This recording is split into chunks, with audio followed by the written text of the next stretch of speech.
Hello friends, welcome.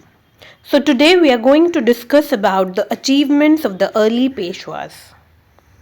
Aurangzeb की army ने जो है काफ़ी ज़्यादा सक्सेस अचीव किया था डेक्कन में. नोटेबल सक्सेस थे.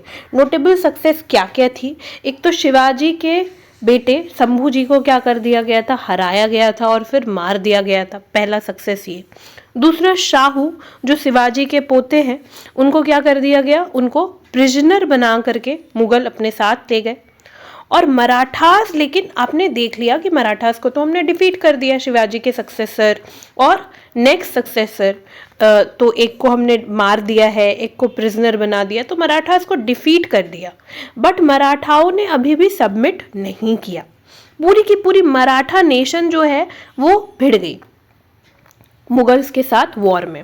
और ये कैसा वॉर बन गया, ये अब एक पीपल्स वॉर बन गया. राजा राम जो शिवाजी के दूसरे बेटे थे, इन्होंने जो है जब तक इनकी डेथ नहीं हुई ही कैरीड ऑन हिज स्ट्रगल. और इनके डेथ के बाद जो इनकी क्वीन थी, विडोड क्वीन ताराबाई, ये जो है ये एज अ गार्जियन अपने बेटे शिवाजी 2 के गार्जियन की तरह जो है इन्होंने भी औरंगजेब को टफ रेजिस्टेंस दिया. वीकनेस जो है मुगल एम्पायर की औरंगजेब के मृत्यु के बाद 1707 में, इससे मराठाओं को अपॉर्चुनिटी मिल गई. साहू को जो है नेक्स्ट रूलर बहादुर शाह ने क्या कर दिया, रिलीज कर दिया.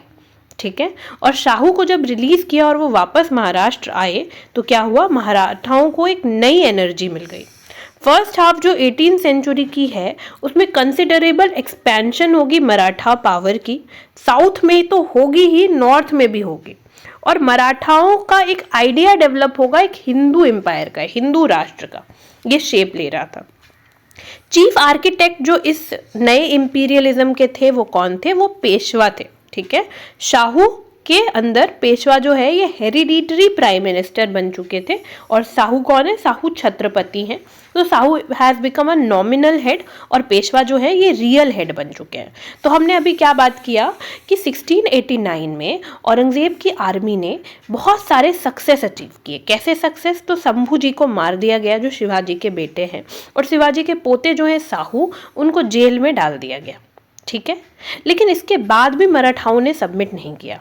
तो शिवाजी के एक बेटे शंभू जी को मार दिया गया, पर दूसरे बेटे जो राजा राम है ये लड़ते रहे औरंगजेब से और मुगल आर्मी से. 1700 में जब इनकी डेथ हो गई राजा राम की, तो राजा राम की जो वाइफ है क्वीन ताराबाई, ये जो है ये अपने इनके बेटे क्योंकि काफ़ी छोटे थे एज में, तो इन्होंने क्या किया, इन्होंने लड़ाई कंटिन्यू की एज अ गार्जियन और औरंगजेब को टफ रेजिस्टेंस दिया. इसके बाद फिर क्या होता है कि लोग भी बहुत सपोर्ट करते हैं मराठाओं को. और फिर उसके बाद फिर क्या हो जाता है कि मुगल की वीकनेस जो है वो औरंगजेब इन सिनेरियोज में, जब ताराबाई लड़ी रही थी तो 7 साल के बाद औरंगजेब की डेथ हो जाती है 1707 में. 1707 में जब औरंगजेब की डेथ हो जाती है तो क्या होता है, नेक्स्ट रूलर आते हैं आपके बहादुर शाह. बहादुर शाह जो है वो साहू को क्या करते हैं, वो शाहू को महाराष्ट्र वापस भेज देते हैं, उनको प्रिजनर से हटा देते हैं. अब ऐसे में क्या होता है, यहाँ पर एक सिविल वॉर हो जाता है ना, ताराबाई और शाहू के बीच में. और ऐसे में साहू को सपोर्ट करते हैं पेशवा. ठीक है. और इसके बदले साहू क्या करते हैं, इस सपोर्ट के बदले पेशवा के पद को हेरिडिटरी बना देते हैं. ठीक है. और साहू क्या बन जाते हैं, छत्रपति, और साहू एक नॉमिनल हेड बन जाते हैं. This is all that was happening. तो कौन से पेशवा थे जिन्होंने साहू को मदद की, तो the name is Balaji Vishwanath, जो 1713 से लेकर के 1720 तक पेशवा के पद पर रहेंगे. बालाजी की बात करें तो not much is known about the early life of Balaji Vishwanath. He came from the family of Konkanastha Brahmins who are even today well known for their intellectual acumen, industry, and perseverance. His forefathers were hereditary Deshmukhs or revenue collectors of Srivardhan in the Janjira state. Balaji Vishwanath's connection with the Angriyas, the enemy of the Siddhi of Janjira, brought him into trouble with his masters and he had to leave his homeland and settle at Saswat. तो यहाँ पर क्या बताया जा रहा है कि बालाजी विश्वनाथ के अर्ली लाइफ के बारे में बहुत सारे स्टोरीज हैं, हम बहुत क्लियर नहीं है, पर हमें इतना पता है कि वो क्या थे, वो कोंकण क्षेत्र से एक ब्राह्मण परिवार को बिलोंग करते थे। आज भी इस एरिया में जो है ब्राह्मण्स जो है वो अपने इंटेलेक्ट के कारण, अपने इंडस्ट्रियल नेचर के कारण और अपने प्रिजर्वरेंस के कारण काफ़ी फेमस हैं। और इनके जो फोर फादर्स हुआ करते थे, इनके जो एंसेस्टर्स थे बालाजी विश्वनाथ के, वो देशमुख हुआ करते थे। देशमुख का अर्थ होता है रिवेन्यू कलेक्टर्स। और कहाँ से रिवेन्यू कलेक्ट किया करते थे? श्रीवर्धन से कलेक्ट किया करते थे। तो जंजीरा स्ट्रेट में एक जगह है श्रीवर्धन, एक छोटा सा जगह था श्रीवर्धन, यहाँ से जो है इनके एंसेस्टर्स, बालाजी विश्वनाथ के एंसेस्टर्स जो हैं, ये रेवेन्यू कलेक्ट किया करते थे। पर बालाजी जो है, इनके कुछ कनेक्शंस थे अंग्रियाज के साथ। अब अंग्रियाज जो है, अब ये कहाँ रहते हैं? ये जंजीरा स्टेट में रहते हैं। जंजीरा स्टेट के एक छोटा सा एरिया है श्रीवर्धन, यहाँ से इनके जो है फोर फादर्स रेवेन्यू कलेक्ट कर रहे हैं और बालाजी विश्वनाथ जो है वो अंग्रियाज के साथ इनकी दोस्ती है। अब ऐसे में क्या होता है कि इनको प्रॉब्लम हो जाता है, क्योंकि अंग्रियाज जो है वो कौन है? वो जंजीरा और अंग्रियाज में 36 का आंकड़ा है, वो ना इनके दुश्मन है। तो इस वजह से इनको जो है अपना घर छोड़ना पड़ता है ना, इनको जो है जंजीरा लैंड छोड़ना पड़ेगा बालाजी विश्वनाथ को। और फिर उसके बाद फिर ये क्या करेंगे? ये ससवाद में जाके बस जाएंगे। तो यहाँ पर सिचुएशन क्या है? अगर हम सिद्दीज़ और जंजीरा के, सिद्दीज़ और अंगिरियाज के इस झगड़े के बारे में देखें, तो सिद्दीज़ जो जंजीरा के थे और अंग्रियाज जो कोलाबा के थे, ये दो स्ट्रॉन्ग नेवल पावर्स हैं वेस्टर्न कोस्ट ऑफ इंडिया के। This is the western coast. तो यहाँ पर जो है ये दो पावर्स कंटेंड कर रहे हैं।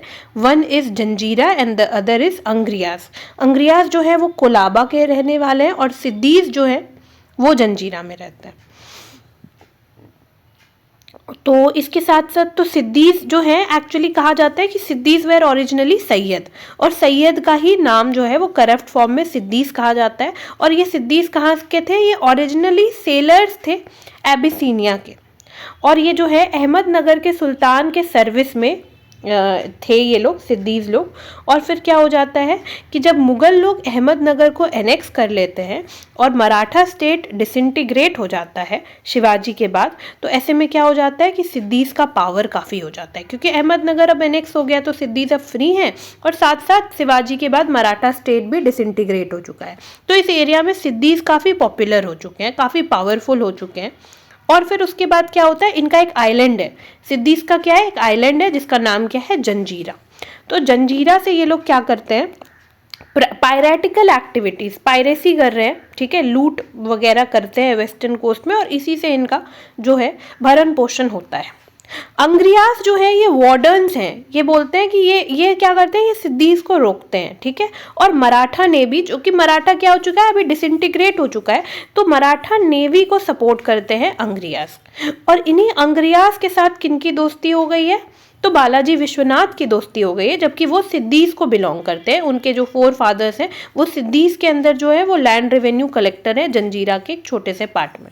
इस वजह से क्या होगा? बालाजी विश्वनाथ को जंजीरा आइलैंड छोड़ना पड़ेगा, और फिर उसके बाद यही अभी हम, और छोड़ के वो कहाँ चले जाएंगे? तो वो ससवाद में आ जाएंगे, ठीक है, ससवाद में सेटल करेंगे। बालाजी जो है ये काफ़ी ज़्यादा एक्सपर्ट हैं रेवेन्यू मैटर्स में, ठीक है। और फिर उसके बाद फिर क्या होता है कि ये जो है ये आराम से इनको क्या हो जाता है? एम्प्लॉयमेंट मिल जाता है मराठा चीफ्स के अंदर। उनको मेंशन किया जाता है सभासद ऑफ पूना इन 1696। तो वो पूना के सभासद हो जाते हैं 1696 में, और बाद में क्या हो जाता है? उनको सर सूबेदार बना दिया जाता है पूना का, ठीक है, उनके एक्सपर्टीज़ की वजह से। 1699 या 1702 में क्या होता है? वो सर सूबेदार बन जाते हैं पूना के, और फिर दौलताबाद के भी बन जाते हैं 1704 से 7 के बीच में। तो 1699 से अगर हम देखें 1704, तो ये सर सूबेदार हैं। और इसी समय पर ये कहाँ के सर सूबेदार हैं? बालाजी विश्वनाथ पूना के और दौलताबाद के, पहले पूना के फिर दौलताबाद के। और इसी समय पर क्या होता है? औरंगज़ेब की फोर्सेस जो हैं वो पूना आती हैं, ठीक है, और खेद में भी आती हैं। पर बालाजी जो है उनको औरंगज़ेब पनिश नहीं करते हैं, ठीक है। तो इसके पीछे का कारण यही बताया जा रहा है कि औरंगजेब को ऐसा लगा होगा कि बालाजी जो हैं इनसे कुछ हेल्प हो पाएगा, रॉयल ट्रूप्स के लिए कुछ सप्लाईज मिल सकेंगे इस एरिया में, क्योंकि औरंगजेब की रॉयल ट्रूप्स इस एरिया से अकस्टम्ड नहीं थी। औरंगजेब के जो सक्सेसर्स हैं वो चाहते हैं हमेशा से ही कि वो डेक्कन प्रॉब्लम को सॉल्व करें, ठीक है। उनका कुछ ऐसा खास इंटरेस्ट है नहीं डेक्कन में जैसा औरंगजेब का था, इसलिए वो क्या करेंगे, जैसा हमने पहले ही बात किया कि क्या होगा कि इनको बहादुर शाह जो हैं वो शाहू को रिलीज़ कर देंगे मुग़ल कैप्टिविटी से, और फिर इसके बाद फिर क्या हो जाएगा कि मराठा में सिविल वॉर स्टार्ट हो जाएगा। औरंगज़ेब जो है, अब शाहू को क्या हुआ था कि औरंगज़ेब जो है वो शाहू को एज अ प्रिजनर बना करके ले गए थे अपने डेक्कन कैंपेन्स के ही टाइम में, और इसी पीरियड में क्या होता है कि बालाजी जो है, माना जाता है कि बालाजी जो है वो शाहू के साथ इन्हीं पीरियड में कॉन्टैक्ट कर पाए होंगे पहले, ठीक है। और ऐसा मेंशन किया जाता है कि ये मेडिटेट करते, ये जो है इन्होंने मीडिएट किया था release of Shahu by backdoor methods in 1705। तो 1705 सब में ना ऐसा माना जाता है कि बालाजी ने कोशिश किया था कि कहीं मतलब ना चोरी छुपे से शाहू को रिलीज़ कर दिया जाए। शाहू जो है उनको प्रिंस आजम शाह जो है उन्होंने रिलीज़ कर दिया था 1707 में। Azam Shah is that Bahadur Shah only. और शाहू के रिटर्न से मराठा में क्या हो गया, सिविल वॉर हो गया, जो हमने पहले ही बताया। ताराबाई जो इधर जिन्होंने जो है शाहू के कैप्टिविटी में जाने के बाद और उनके हस्बैंड के मरने के बाद, राजा राम के मरने के बाद क्या कर दिया था, ताराबाई ने क्या किया था, मराठाओं का मोर्चा संभाला था। तो ये जो है इनको लगा कि शाहू तो अब आकर के क्लेम कर रहा है, मेरे बेटे के लिए जो जगह है वो ये क्लेम कर रहा है, तो एक बैटल होगा। कहाँ पर लड़ा जाएगा, ये बैटल खेड़ में लड़ा जाएगा, और ये ताराबाई और शाहू के फोर्सेस के बीच में होगा। बट शाहू के पास तो अभी कुछ खास बैकिंग होनी नहीं चाहिए, तो शाहू को कौन सपोर्ट करेंगे इन सिनेरियोज में, बालाजी विश्वनाथ सपोर्ट करेंगे, और शाहू जो है वो जीत जाएंगे डिप्लोमेसी के थ्रू बालाजी के कारण, ठीक है। और इसमें क्या होगा ना, एक्चुअली में क्या होगा कि ताराबाई के जो कमांडर इन चीफ है धनाजी, वो शाहू के साइड हो जाएंगे, जिस वजह से ताराबाई हार जाएंगी। और फिर क्या होगा, 1708 में सेनापति जो हैं धनाजी जादव, ये जो हैं ये पहले शाहू की तरफ थे और फिर बाद में इनकी डेथ हो जाएगी। तो धनाजी जादव के मरने के बाद शाहू जो है इनके बेटे चंद्रसेन को नया सेनापति अपना बना लेंगे, ठीक है। और चंद्रसेन जो है, लेकिन उसका जो है उनके थोड़े सॉफ्ट कॉर्नर थे ताराबाई के लिए। तो as a safeguard against the possible treachery of Chandrasen, Shahu जो है वो एक नया पोस्ट क्रिएट करेंगे, सेना करते, मतलब ऑर्गेनाइजर्स ऑफ फोर्सेस, और इसमें बालाजी को अपॉइंट कर देंगे। तो सिनेरियो क्या हो रहा है यहाँ पर कि सिविल वॉर है, और ताराबाई की तरफ से स्ट्रॉन्ग सेनापति कौन है, कमांडर इन चीफ कौन है, धनाजी हैं, धनाजी जादव। और धनाजी जादव को जो है ये शाहू के तरफ आ जाएंगे, ठीक है। डिप्लोमेसी से बालाजी जो है इनको शाहू के तरफ कर देंगे। पर फिर इन्हीं सिनेरियोज में क्या होगा, 1708 में धनाजी जादव मर जाएंगे। अब धनाजी जादव के मरने के बाद उनके एक बेटे हैं जिनका नाम है चंद्रसेन। तो शाहू सोचेंगे कि जैसे धनाजी जादव से मदद मिल रहा था, तो चंद्रसेन को क्यों ना अपना सेनापति बना लिया जाए। चंद्रसेन को सेनापति तो शाहू बना लेंगे, लेकिन यहाँ पर चंद्रसेन के एट्रीब्यूट्स में, बिहेवियर में क्या देखा जाएगा कि वो ताराबाई की तरफ ज़्यादा झुकाव है उनका, और ऐसे में लगेगा कि शायद मौका पड़ने पर चंद्रसेन धोखा भी दे सकते हैं। तो इसी चीज़ को मैनेज करने के लिए, क्योंकि शाहू जो है ना वो काफ़ी समय से पॉलिटिक्स से दूर रहे हैं, तो इसलिए उनको मैनेज करने के लिए कोई चाहिए, तो वो एक नया पोस्ट बनाएंगे जिसे कहते हैं सेना करते। सेना करते यानी कि फोर्सेस के ऑर्गेनाइजर, और यहाँ पे वो रख देंगे किनको, द अल्टीमेट डिप्लोमैट, बालाजी को वो ये पोस्ट दे देंगे। अब क्या होगा, शाहू की फॉर्चून्स जो है वो लोएस्ट एब में है 1712 में। उनके जो सेनापति हैं चंद्रसेन, वो उनको छोड़ देंगे और ताराबाई की तरफ चले जाएंगे। जैसा हमने ऑलरेडी बात किया कि ये हो सकता था, पहले भी शक था, जिस वजह से शाहू ने सेना करते का पोस्ट बनाया था। ऐसे में क्या होगा, कन्होजी अंग्रिया जो है, जो कि वार्डन है वेस्टर्न कोस्ट में, तो ये भी जो है ये ओपनली डिक्लेयर कर देंगे कि मैं भी जो है किसको सपोर्ट कर रहा हूँ, ताराबाई को। तो अभी हम क्या देख रहे हैं कि शाहू के जो सेनापति हैं चंद्रसेन, इसके साथ साथ कौन, अंग्रिया, ठीक है। तो कन्होजी अंग्रिया, शाहू के जो सेनापति हैं, ये सारे लोग जो हैं ये ताराबाई को सपोर्ट कर रहे हैं। ऐसे में क्या होगा कि शाहू हार जाएंगे, ठीक है। साहू के जो पेशवा होंगे बहिरोपुंत पिंगले, इनको अरेस्ट कर लिया जाएगा ताराबाई के द्वारा और थ्रेटन करेंगे ये लोग कि हम लोग जो है अब सतारा में मार्च करने वाले हैं। दिल्ली में क्या होगा, जुल्फिकार खान जो है शाहू के सपोर्टर जो हैं वो मुगल कोर्ट में, उनको मर्डर कर दिया गया है। पावर पॉलिटिक्स के बीच में जुल्फिकार खान की मर्डर हो चुकी है। तो साहू को कहीं से सपोर्ट नहीं मिल रहा, दिल्ली से भी सपोर्ट नहीं मिल रहा। साहू के जो पेशवा हैं उनको अरेस्ट कर लिया गया है, बहिरोपुंत पिंगले को, है ना। अंग्रियाज जो हैं वो ऑलरेडी ताराबाई को सपोर्ट कर रहे हैं। साहू के खुद के जो सेनापति हैं चंद्रसेन, उनका झुकाव था और वो भी ताराबाई के तरफ चले गए। ऐसे सिचुएशन में जब कहीं साहू को कोई मदद नहीं मिल रही तो बालाजी आएंगे और बालाजी साहू को अपने एक्स्ट्रा ऑर्डिनरी स्किल की वजह से, जो ऑलमोस्ट वो हार चुके थे, उससे बालाजी जो है वो उनको क्या करेंगे, वो उनको निकाल पाएंगे। इमीडिएट फ्रेश आर्मी एक रेस करेंगे, चंद्रसेन यादव को हराया जाएगा, ठीक है। और फिर ताराबाई के कैंप में क्या कर देंगे, डिसअफेक्शन फैला देंगे, ठीक है। ताराबाई के कैंप में ही झगड़ा फैला देंगे और इसके बाद फिर क्या होगा, बालाजी जो है वो कन्हो से डिप्लोमेसी के थ्रू कन्हो को क्या कहेंगे कि आप साहू के साइड आ जाइए। बिना कन्हो से कोई बैटल लड़े उनको साहू के साइड कर लेंगे, क्योंकि हमने पहले ही बात किया कि बालाजी अपने लैंड, जंजीरा लैंड से उनको निकाला ही गया था क्योंकि इनकी अंग्रियाज से दोस्ती थी। तो कन्हो अंग्रिया को बड़े इजीली इन्होंने अपने साइड कर लिया, ठीक है। और on the one side he played upon Kanhoji's fear of the enmity of the,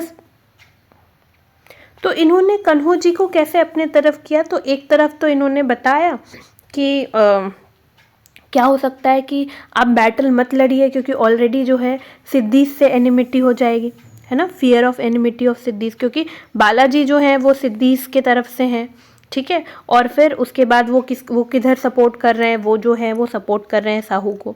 साथ साथ ब्रिटिश और पोर्टुगीज़ भी एक्टिव हैं साउथ इंडिया में इस समय, तो इससे भी डर है कन्हो को। और इसके साथ साथ ये क्या करते हैं, जब इससे भी बात नहीं बनती तो ये कन्हो को जो है ये मराठा राज का सपना दिखाते हैं, बताते हैं कि मराठा राज का सपना तो शिवाजी का सपना था, क्या आप इसमें साथ नहीं देना चाहते हैं, क्या आप इसमें कोऑपरेट नहीं करना चाहते हैं। और ऐसे में क्या होता है कि कन्हो अंग्रिया जो है ये इधर सपोर्ट कर देते हैं साहू को। और ये सारा कुछ कैसे पॉसिबल हो सकता है, बालाजी विश्वनाथ की वजह से पॉसिबल हो पाता है। स्ट्रगल जो है पावर पॉलिटिक्स का दिल्ली में जो राइवल फोर्सेस के बीच में था, एम्बिशियस नॉवेल्स के बीच में था, जिस वजह से फारूक शियार थ्रोन पर आ गए थे 1713 में, और सैयद ब्रदर्स की बैकिंग थी, हुसैन अली और अब्दुल्ला खान की बैकिंग थी। तो ये जो एम्परर थे सैयद ब्रदर्स जो हैं, ये लोग कोर्ट में थे, ये लोग भी इंट्रिग्स में, कोर्ट इंट्रिग्स में जो है फंसे हुए थे। और in his attempt to get rid of Hussain Ali, commander in chief, the emperor sent him as the viceroy of the Deccan in 1705. At the same time, Daud Khan of Gujarat and even Shahu to fight against him and dispose him of. The emperor game was very clear to the Syed brothers. तो क्या होता है कि ऐसे समय में जब फारूक शियार जो है वो सैयद ब्रदर्स से क्या चाहते हैं, फारूक शियार मुगल एम्परर है। अभी दिल्ली में क्या हो रहा है, ये हमने देखा कि ये सब क्या हो रहा था, साउथ में क्या हो रहा था, अंग्रियाज, ठीक है। और पहले तो चंद्रसेन यादव को जो है हरा दिया गया आर्मी के थ्रू और अंग्रियाज को अपने सपोर्ट में कर लिया, ठीक है। कन्हो अंग्रियाज किधर सपोर्ट में आ गए, साहू के सपोर्ट में आ गए। और साथ साथ क्या हुआ है कि ताराबाई के कैंप में डिसअफेक्शन फैल गया। ये तीन बातें याद रखनी है, अंग्रियाज सपोर्ट में आ चुके हैं, चंद्रसेन यादव को हरा दिया गया है और ताराबाई के कैंप में डिसअफेक्शन फैल गया है। अब बात करें दिल्ली की, तो वहाँ क्या हो रहा है, तो वहाँ पर जो है प्रिंस जो है, अब दिल्ली में राजकुमार इतने पावरफुल हैं नहीं, तो ये लोग जो है नॉवेल्स बड़े एम्बिशियस थे। और जो सबसे पावरफुल नॉवेल होता था, सबसे पावरफुल मंत्री का गुट होता था, वो जिसे सपोर्ट कर रहा था वही अभी राजा बन रहा था। तो सैयद ब्रदर जो हैं हुसैन अली और अब्दुल्ला खान, ये लोग जो हैं ये फारूक शियार के किंग मेकर बने थे। पर फारूक शियार क्या चाहते थे, फारूक शियार अब इनसे जो है छुटकारा चाह रहे थे। और हुसैन अली जो कि बड़े भाई हैं, इनसे छुटकारा पाने के लिए फारूक शियार ने क्या कहा है, फारूक शियार ने डेक्कन में लेटर भेजा है, ठीक है। दाऊद खान ऑफ गुजरात को भी लेटर भेजा है और साहू को भी लेटर भेजा है कि जब भेजा जाएगा हुसैन अली को डेक्कन में, तो आपको क्या करना है, आपको इनको लड़के हरा देना है, भगा देना है। एम्परर का गेम जो है वो सैयद ब्रदर्स को भी काफ़ी हद तक आइडिया लग चुका था कि ये क्या चाह रहे हैं, क्या करना चाह रहे हैं। 1717 में क्या होता है, अब्दुल्ला खान का पोजीशन जो है कोर्ट में काफ़ी ज़्यादा डेंजरस हो जाता है, प्रिकेरियस हो जाता है, और ऐसा लगता है उन्हें कि उनको हुसैन अली को डेक्कन से बुलाना होगा। हुसैन अली को समझ आ जाता है कि अगर वो क्या करते हैं, वो डेक्कन से एब्सेंट होंगे तो क्या होगा कि वो एफोर्ड नहीं कर सकते कि अगर वो डेक्कन से उनको आना है, जाना है, ऐसे सिचुएशन है तो वो मराठाओं को एंटागोनाइज करके नहीं रख सकते हैं, ठीक है, क्योंकि वो खुद ही डेंजर में है, उनको क्रश किया जा सकता है। तो ऐसे में क्या होता है कि सैयद ब्रदर्स जो है वो दोस्ती कर लेते हैं मराठाओं से। क्या करते हैं, वो decided to secure Maratha friendship, Delhi जाने से पहले वो मराठा से दोस्ती कर लेते हैं। साहू जो कि एंग्शियस थे कि उनकी मदर, उनके ब्रदर को रिलीज़ कर दिया जाए, जो अभी भी दिल्ली में क्या है, दिल्ली में बंदी बने हुए हैं, वो ये अपॉर्चुनिटी तो और नहीं खोलना चाहते थे कि हाँ भाई दोस्ती हो रही है तो और अच्छा है, मेरे मदर मेरे ब्रदर को रिलीज़ कर दिया जाएगा। तो क्या होता है कि एक ट्रीटी फाइनलाइज किया जाता है और हुसैन अली जो है वो प्रॉमिस करते हैं कि वो अप्रूवल ले लेंगे एम्परर की दिल्ली से। इस ट्रीटी के टर्म्स क्या थे, कुछ टर्म्स ये थे कि साहू को जो है वो कंप्लीट पोजीशन मिल जाएगा, शिवाजी के जो भी होमलैंड का जो भी टेरिटरी थी उसके सारे पोजीशन किसे मिलेंगे, साहू को मिलेंगे। और कुछ टेरिटरीज है जैसे कि खानदेश है, बेरार है, गोंडवाना, हैदराबाद, कर्नाटक, जो कि रिसेंटली मराठाओं ने कॉन्कर किया है, ये किसे मिल जाएगा, ये शाहू को मिल जाएगा, मराठा किंगडम का पार्ट बना दिया जाएगा खानदेश, बेरार, गोंडवाना को। इसके साथ साथ क्या कहा जा रहा है कि मराठाओं को अलाउ किया जाएगा कि वो चौथ और सरदेशमुखी जो है वो हर मुगल सूबा से कनेक्ट कर सकते हैं डेक्कन में। तो चौथ और सरदेशमुखी मराठा जो है वो आउट ऑफ मराठा एरिया से कलेक्ट किया करते थे। और ये क्यों कलेक्ट करते थे कि मराठाओं का कहना था कि हम आप पर रेड नहीं डालेंगे अगर आप क्या करेंगे, अगर आप हमें ये पे करेंगे। और इन सारे प्रिविलेजेस के बदले में क्या होगा कि एम्परर को जो है, शाहू जो है वो हमेशा 15,000 ट्रूप्स मेंटेन करके रखेंगे और पीस भी मेंटेन करके रखेंगे डेक्कन में। शाहू जो है वो संभाजी ऑफ कोल्हापुर को क्या करेंगे, कभी भी हार्म नहीं करेंगे, ये भी था। और शाहू जो है वो एनुअली 10 लाख का ट्रिब्यूट पे करेंगे मुगल एम्परर को। और मुगल एम्परर जो है वो रिलीज कर देंगे साहू के मदर और बाकी रिलेटिव्स को अपने मुगल प्रिजन से। इतनी सही ट्रीटी तो क्या हो जाता है कि बालाजी विश्वनाथ मराठा कंटिंजेंट 15,000 ट्रूप्स का क्या करते हैं, ये ले करके जाते हैं हुसैन अली के साथ दिल्ली। और मराठा ट्रूप की मदद से क्या होता है, सैयद ब्रदर जो है वो फारूक शियार को हटा देते हैं थ्रोन से और एक ट्रीटी जो है वो नया रूलर बनाया जाता है किसे, रफ़ी उद दराजत को। और रफ़ी उद दराजत की मदद से एक ट्रीटी साइन हो जाता है।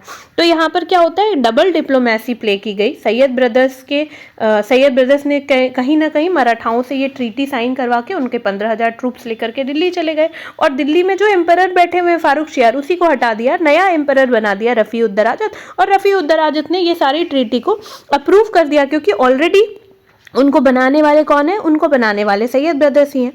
रिचार्ड टेम्पल जो हैं ये कहते हैं कि gains from the treaty as constituting the Magna Carta of the Maratha dominant. तो रिचार्ड टेम्पल जो है इस ट्रीटी को, ये जो ट्रीटी साइन हुई है सैयद ब्रदर और बालाजी विश्वनाथ या फिर मराठाओं के बीच में, इसको रिचार्ड टेम्पल क्या कहते हैं, Magna Carta of Maratha dominant. तो ये कहा जा सकता है कि Magna Carta of Maratha dominant क्या है, तो दैट इज दिस ट्रीटी, ठीक है। तो this is the Magna Carta of Maratha dominant. Okay इसके बाद अगर हम देखें कि नेक्स्ट इन द सीरीज क्या है, तो क्या है कि मुगल गवर्नमेंट जो है could no longer resist Maratha demand for chauth and sardeshmukhi of the 6 subahs of Deccan. तो अब क्योंकि ये ट्रीटी पे साइन हो चुका है तो मराठा लोग जो है वो चौथ और सरदेशमुखी कलेक्ट कर सकते हैं दक्कन के 6 सूबों से। एक्चुअली चौथ जो है ये एक ओपन एक्नॉलेजमेंट था by the Mughals of their week position through the Marathas in the Deccan. तो क्या होता है, अगर आप चौथ दे रहे हो मराठा को मुगल के प्रेजेंस के बाद, एम्परर के प्रेजेंस के बाद वो सूबा भी मुगल का है, फिर मराठा को चौथ दे रहे हो, तो कहीं ना कहीं आप अपने वीकनेस को एक्नॉलेज कर रहे हो कि हाँ हम आपसे वीक हो गए, तब तो आप हमारे एरिया से क्या कर सकते हो, चौथ कलेक्ट कर रहे हो। Marathas had broken the loins of the Mughal army and demanded tribute which it suited their genius to take in the form of chauth और 1/4 of the revenue of Mughal Deccan. तो मुगल डेक्कन से जो भी रेवेन्यू आती थी उसका 1/4 जो है वो मराठा लेते थे। अब साहू के पोजीशंस जो हैं उनको रिकग्नाइज कर दिया गया, लीगलाइज कर दिया गया, ठीक है। और इससे क्या हो गया कि साहू की प्रेस्टीज कहीं ना कहीं लेजिटिमाइज हो गई महाराष्ट्र में। जैसा हमने ऑलरेडी बात किया ना कि मुगल एम्परर भले ही इंपॉर्टेंस धीरे धीरे लूज कर रहे हैं कोर्ट में, पर कहीं ना कहीं लोगों के बीच में वो अभी भी वो सिंबल ऑफ पावर और प्रेस्टीज हैं। तो ऐसे में क्या होता है कि शाहू की पोजीशंस जब लीगलाइज कर दी जाती है खुद रफ़ी उद दराजत यानी कि मुगल एम्परर के द्वारा, तो महाराष्ट्र में उनको लेजिटिमेसी मिल जाती है और वो क्या हो जाते हैं, वो अनडिस्प्यूटेड लीडर बन जाते हैं मराठाओं के। और क्या होता है कि संभाजी के जो भी प्रिटेंशंस थे वो सब जो है वो ख़त्म हो जाते हैं। जो सेकेंड रूलिंग हाउस थी ताराबाई के तरफ, वो जो है वो हाउस एंड हो जाती है। Presence of Maratha troops at Delhi exposed to achievements of early Peshwa exposed to the world the weakness of Mughal political position. अभी मराठा रूलिंग हाउस दिल्ली में क्यों प्रेजेंट है? अब ये हाउस अगर दिल्ली में प्रेजेंट है तो इससे दुनिया को पता चल गया क्या कि मुगल पॉलिटिकल पोजिशन क्या हो गई है, वीक हो गई है, ठीक है। लास्ट वर्क जो बालाजी विश्वनाथ का था दिल्ली से रिटर्न करने के बाद was to march army against Sambhaji of Kolhapur. तो कोल्हापुर रूलिंग हाउस है ताराबाई वाली, तो उसके अगेंस्ट जो है वो बालाजी विश्वनाथ ने क्या किया है, एक आर्मी रेज किया और उसके अगेंस्ट मार्च किया। इससे क्या हो गया, क्यों मार्च किया गया, क्योंकि he had created serious trouble during. अब जब बालाजी जो है वो नॉर्थ में थे तो उन्होंने बड़ा यहाँ पर साउथ में ट्रबल क्रिएट किया हुआ था। तो लास्ट एक्सपीडिशन बालाजी विश्वनाथ का यही था। बालाजी विश्वनाथ की मृत्यु हो जाती है 2 अप्रैल 1720 में। एस्टिमेट अगर हम देखें बालाजी विश्वनाथ की तो ये एक सेल्फ मेड मैन थे, ठीक है। स्क्रैच से ये पेशवा तक गए सोली ऑन हिज टैलेंट। ये एक ब्रेव सोल्जर की तरह हम इन्हें याद नहीं रखते हैं, पर इनके स्टेट्समैनशिप के लिए इनको ज़्यादा याद रखा जाता है। इनकी एक श्रूड इंसाइट थी, पॉलिटिक्स के बारे में इन्हें बहुत अच्छे से पता था और इन्होंने जो है इनके प्रेजेंस की वजह से साहू जो है उनको ताराबाई से या येसुबाई से जो है साहू जीत पाए, ठीक है, in preference to that of Tarabai और येसुबाई, ठीक है। तो इन्होंने सपोर्ट किया। इनके क्लेवर डिप्लोमेसी की वजह से क्या हो जाता है कि ये जब ये जो है इन्हीं की क्लेवर डिप्लोमेसी से धनाजी जादव, ठीक है, खंडेराव दहबादे और परसोजी, ये सारे के सारे लोग और इन सब के साथ साथ अंग्रे, कन्होजी अंग्रे भी, ये सब को ये साहू के सपोर्ट में, जो सब साहू के अगेंस्ट थे, ये सब साहू के सपोर्ट में आ जाते हैं। इनके क्लेवर मूव्स की वजह से क्या हो जाता है, जो मराठा में सिविल वॉर होने ही वाली थी, होते ही रहती, वो भी ख़त्म हो पाती है बहुत ही जल्दी। बालाजी जो हैं इसके साथ साथ साहू को एक फाइनेंशियल सपोर्ट भी क्रिएट करके देते हैं रिच बैंकर्स की, जैसे कि मधाजी, कृष्णा जोशी। तो ये सारे रिच बैंकर्स हैं जो साहू को फाइनेंशियल सपोर्ट देते हैं और इससे क्या होता है, मराठाओं की जो फाइनेंशियल डिफ़िकल्टीज़ थी वो भी ख़त्म हो पाती है। ये जो है ये सैयद ब्रदर्स के साथ जैसे डील करते हैं, इस वजह से क्या होता है, स्टेट ट्रेजरी में 30 लाख रुपए जो है उसकी गेन होती है, जो चौथ और सरदेशमुखी के तरीके से जो है मराठाओं को मिलती है। चौथ वॉज 1/4 या फिर 25% और सरदेशमुखी जो है एडिशनल 10% था। तो 35% की रेवेन्यू जो है मुगल सूबा से मराठा वसूल पाते हैं। इसके पीछे का भी कारण बालाजी विश्वनाथ हैं। बालाजी जो है इन्होंने पीस, प्रॉस्पेरिटी, ये सारी चीज़ों को मेंटेन करने की पूरी कोशिश की।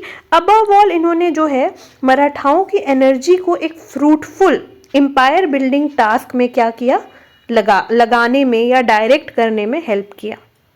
In the next lecture we'll be doing about Bajirao I. Thank you. Keep watching. Stay tuned.